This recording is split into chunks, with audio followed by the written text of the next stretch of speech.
Fala galera, beleza? Leonardo Miranda na área, então vamos lá. Resposta ao vídeo aí da entrevista que eu gravei junto com o Joatan. Agora eu vou fazer a demo de cada uma das perguntas lá da entrevista e mostrando aqui a resposta junto com a demonstração na ferramenta. Então, sem mais delongas, bora pro vídeo. Primeira pergunta, me fale um pouco sobre a tabela de incidentes. Me fale o que representa a tabela de incidentes no ServiceNow. Então, vamos lá. Primeira coisa, tables. Então, eu vou lá, System Definition Tables. Esse carinha aqui. Eu posso deixar ela fixa aqui. Então, tabela de incidente. Essa aqui. Então, como eu falei, tabela de incidente estende da tabela task. Então, existe um relacionamento pai e filho, então tabela task nesse momento é a tabela pai da tabela de incidente. Então, a tabela de incidente acaba herdando os campos e também as funcionalidades da tabela task. Aqui, para ficar um pouco mais legal, tá? Então, a gente tem as colunas, tá? Eu tenho a abinha controls, o prefixo e várias coisas. Eu tenho as ACLs lá embaixo. Eu posso vir aqui no Tables and Columns. Então, eu posso ver o schema map da tabela de incidente. Então, eu vou clicar aqui, ó, schema map da tabela de incidente. Aqui eu poderia fazer esse esquema aqui, tá? Então, eu tenho, olha que interessante, tá? A gente tem a tabela pai, que é a tabela task, que tem suas próprias colunas, e a tabela filha incidente. Então, a tabela de incidente aqui fica muito claro que ela herda as mesmas colunas da tabela task e ela tem também suas próprias colunas exclusivas, tá? Isso que é interessante. Segunda pergunta, vamos para o formulário agora de incidente. Então, deixa eu tirar o zoom aqui. Então, vamos lá. Incidente.do. Aqui, a gente começou a abordar um pouquinho o formulário. Então, no formulário de incidente, o Joatan perguntou, existem alguns campos do tipo referência, fale um pouco sobre o que significa um campo do tipo referência e me dê alguns exemplos. Então, o primeiro que eu citei foi o campo caller, que é o solicitante. Então, o campo caller, ó, person who reported or is affected by this incident, tá? A pessoa que reportou está sendo afetada por esse incidente, ele é um campo do tipo referência. Eu falei do campo referência. Então, o campo referência tem a lupa. Então, todos os campos que têm a lupa são campos do tipo referência. Nesse momento, eu estou na tabela de incidente. Só que, se eu clicar na lupa, ele vai fazer referência a uma outra tabela. O caller é o solicitante. Ele faz referência lá na sysuser. Olha que interessante. Também citei os campos Service, Service Offering e Configuration Item. Tá? Esses três campos, eles são relacionados ao CMDB. Então, o campo Service, vamos lá, ele vai fazer referência lá na tabela CMDB_CI Service. Então, é a classe, é a tabela Service, está aqui, ó, Class Service. O campo Configuration Item é o item de configuração. Então, aqui, literalmente, ele vai listar o CMDB CI. Então, todos os itens de configuração do CMDB. Então, como eu citei no vídeo, o componente principal do CMDB, que é esse banco de dados, tá? Então, que funciona como se fosse um data warehouse, aqui ele vai listar todos os itens de configuração. Então, a gente tem várias classes aqui, tá? Eu tenho classe Computer, eu tenho classe Service, tenho classe Web Service, tem um monte de classe. E, por fim, o Service Offering, tá? Aqui é exclusivo por cliente, tá? Então, é Service Offering. Só que, quando a gente vai criar uma oferta de serviço, a gente tem que relacionar um parent. E o parent nada mais é do que um serviço. Então, quando a gente clica em New, tá? Aqui o Offering.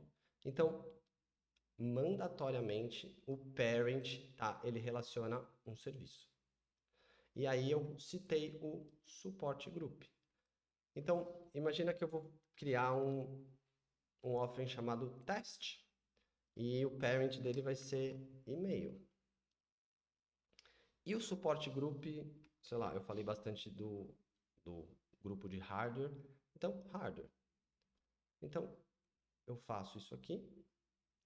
Eu tenho um teste aqui. E olha que interessante. Se eu for criar de fato esse registro, como eu cadastrei aqui, ó, o suporte group de hardware, quando eu salvar esse registro, automaticamente ele vai pegar esse grupo de hardware e vai colocar no campo assignment group.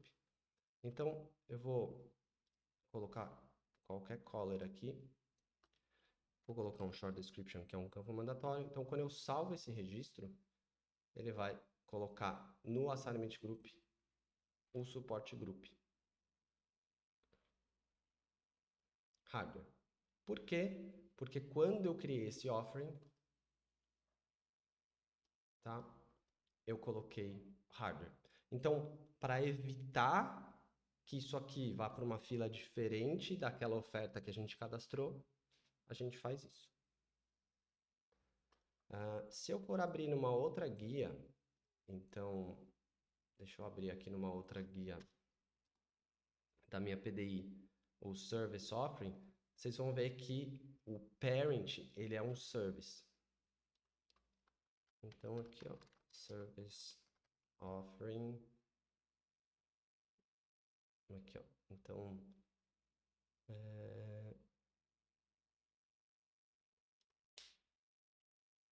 então, o meu teste está aqui, mas se eu fosse criar um novo, olha que interessante.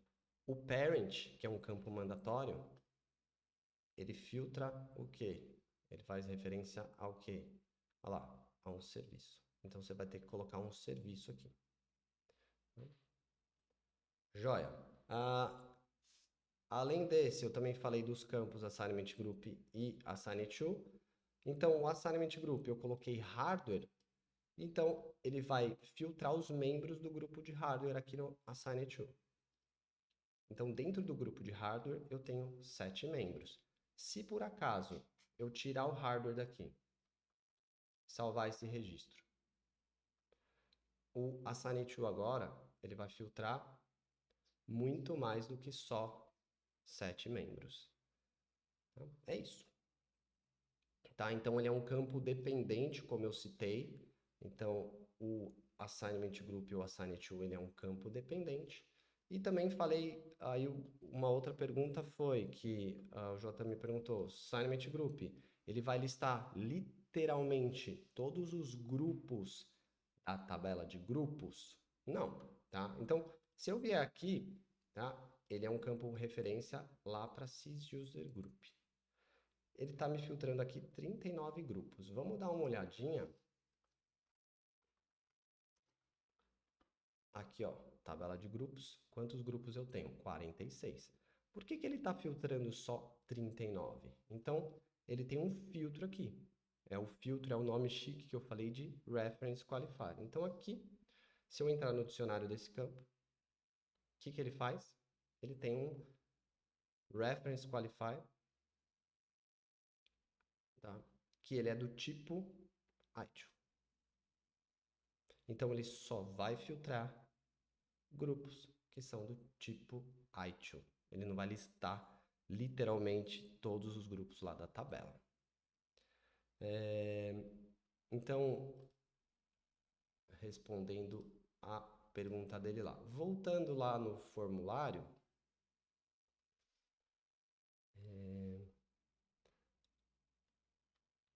a gente tem também o campo Priority, tá?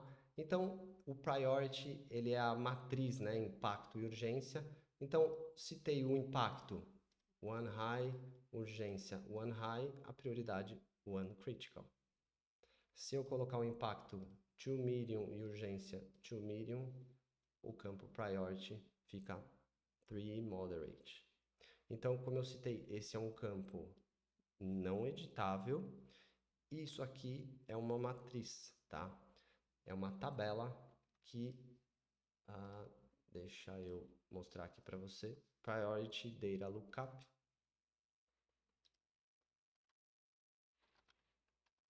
Priority Lookup Rules, tá? Esse é o nome da tabela, correto?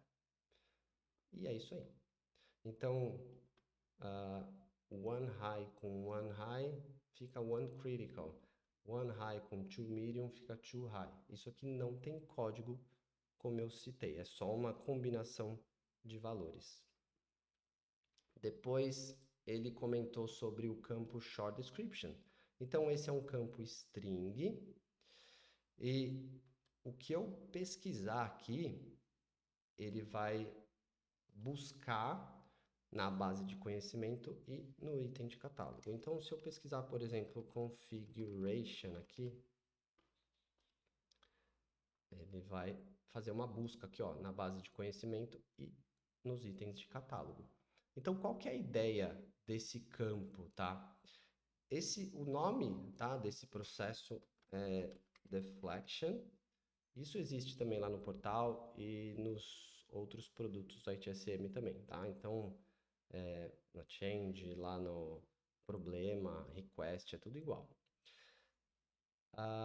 A ideia desse deflection, dessa busca, é o autoatendimento. Então, o usuário, antes dele abrir um registro, ele pode falar, eu estou vendo esse artigo de base de conhecimento ou eu estou vendo esse item de catálogo. Então, ele pode vir aqui e fazer uma ordem nesse item de catálogo. Putz, se é alguma coisa relacionada à virtual machine, ele pode vir aqui, eu queria abrir um incidente, mas eu já achei, então vou vir aqui e já vou fazer o order. Ou se for alguma coisa para fazer o restore do seu computador para uma previous configuration, tá? Então, ele pode vir aqui anexar ou ele pode simplesmente abrir esse artigo de base de conhecimento, esse KB, e marcar isso aqui como foi útil e não precisa nem abrir o registro, tá? Essa é a ideia aqui. Depois, ele citou da seção Notes. Então, aqui um pouquinho mais para lá, a gente tem a seção Notes. E dentro da seção Notes, a gente tem o campo Work Notes e o Additional Comments. O Work Notes, tá? Ele é exclusivo para quem tem a role ITIL, tá? Os fulfillers, né? A role de fulfiller. Então, são os resolvedores. Só vai ver comentário quem tiver essa role. Então, quando eu citei lá em cima, a gente transfere para um outro grupo e o usuário final não vai ter essa visibilidade. Tá? E faço um post disso aqui, ele não vai ter essa visibilidade. Ele só tem a visibilidade no campo Additional Comments, porque esse campo ele é Customer Visible, tá? Então ele é compartilhado com o usuário final. E aí tudo que acontecer nesses dois campos, que são os campos formatadores, os formatters que eu citei, ele vai para as activities aqui. Então, activities é tudo o que acontece. Então, se eu mudei a prioridade, ele vai aparecer aqui. Se eu mudei o status, vai aparecer aqui. Se eu fizer um post, vai aparecer aqui nas activities. Então, no campo activities aqui, ó, a gente pode filtrar tudo que a gente quer que aconteça aqui, tá? Então, aqui tá tudo marcado, tá? Padrãozão. Então, se tiver alguma coisa lá no campo Assign To, vai aparecer lá. No CI, no status, no priority e por aí vai. Depois, ele falou do campo status, né? Do state. Então, aqui em cima, o campo state, a gente tem padrão, né? Out of the box. Esses status aqui, new, in progress, on hold, resolved, closed e cancelled. Então, ciclo de vida aqui de um registro de incidente, toda vez que a gente abre um registro, ele vem no status new, ele pode ir para in progress. Então, quando alguém está trabalhando nesse registro, o in progress automaticamente, quando o assign to aqui, ó, for atribuído por um registro, ele já passa de new para in progress. Ele pode ir para on hold, se eu estiver aguardando uma resposta de um cliente de um usuário, de alguma outra, um departamento, de alguma outra coisa, eu posso colocar on hold. Resolved, quando eu resolvo isso aqui. Closed, quando eu encerro esse incidente. E por algum motivo, o admin ele pode cancelar esse registro também, tá? Então, esse é o fluxo, o ciclo de vida aqui do registro de incidente. E o resolved, se eu colocar o status resolved, obrigatoriamente eu tenho que preencher aqui, ó, resolution code, que ele é um campo que tem essas choices. E o resolution notes, que ele é um campo, uma string, campo livre aqui, para eu colocar qualquer comentário. Então, vocês viram que quando coloco o state resolved, mandatoriamente, obrigatoriamente, tem que preencher esses dois campos, senão ele não deixa salvar o registro aí. Então é isso aí, galera, tá? Espero que tenha ficado claro. Resposta aí das perguntinhas lá que a gente fez das entrevistas. É isso aí. Abraço, valeu.